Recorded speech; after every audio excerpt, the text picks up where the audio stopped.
সে আত্মহত্যা করেনি। যে আমরা আশা করি এই সালমান শাহর হত্যা বিচার হবে। বাংলাদেশের মানুষ এবং বিশ্বের সকল মানুষ জানতে পেরেছে 28 বছর পর যে সালমান শাহ হত্যার একটা বিচারের মুখোমুখি হয়েছে। একটা মামলা সঠিকভাবে তদন্ত করতে হলে 4টা সংস্থাকে দেওয়া হয়েছিল। 4টা সংস্থা পিবিআই, সিআইডি এবং সংশ্লিষ্ট কনসার্ন থানা কেউই সঠিকভাবে তদন্ত করতে পারে নাই। Because of they are all kind of তদন্ত সংস্থা, যে সংস্থা ছিল তারা সেটাকে বায়াসড হয়ে গেছিল। সালমান শাহ যখন শুরু করে তার career life as a cultural person হিসেবে সে শুরু করে কোথায়? সে 1986 সালের দিকে সে প্রথমে একটা ইমন হিসেবে সে সংস্কৃতি মনে প্রবেশ করে, এন্ট্রান্স করে। After that time say starting point করে বাংলাদেশ সত্যের মৃত্যু নাই এই ছবির মাধ্যমে। আমরা মনে করি এই সালমান শাহ যখন হত্যা হয় সেপ্টেম্বর মাসের 6 তারিখ তাকে সেপ্টেম্বর সে হত্যা হয়, 6 তারিখের মাঝে সে হত্যা হয়। তার এই হত্যার বিষয়ে বাংলাদেশের প্রত্যেক মানুষ নড়েচড়ে বসেছে এবং 32 ফিমেল সুইসাইড করেছে এই সালমান শাহর জন্য। এই সালমান শাহ যখন চট্টগ্রাম ছিল, চট্টগ্রামে ডনের সাথে ছিল, এই ডন তার সাথে ছিল।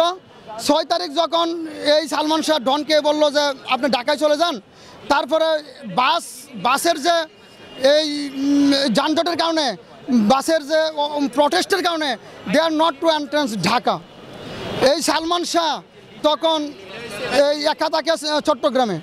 সে আত্মহত্যা করেনি। যদি সুইসাইডাল হয় তাহলে তার ভিতর একটা নট, এখানে একটা কর্ড থাকে, সেই কর্ড সে থাকে। এটা সুইসাইডাল নয়, এটা হোমিসাইডাল ম্যাটার্স।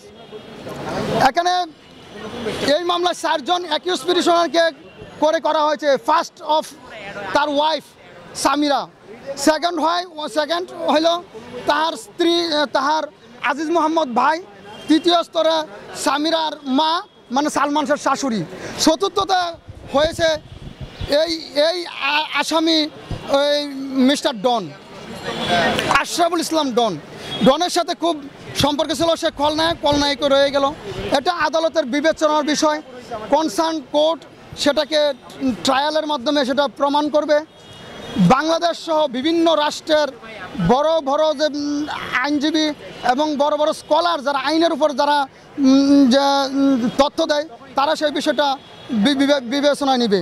যে আমরা আশা করি এই সালমান শাহর হত্যা বিচার হবে এবং সঠিকভাবে যারা who are devoted as a accuse petitioner, তারা অবশ্যই এই মামলাটার বিষয়ে সত্য উদ্ঘাটন করবে। প্রথমে যে আমরা লক্ষ্য করেছি, we are introduce first time সকল তদন্ত কর্মকর্তা, সকল ল এনফোর্সমেন্ট এজেন্সি এই তদন্তকারীর কাছে তারা জিম্মি হয়ে গেছিল।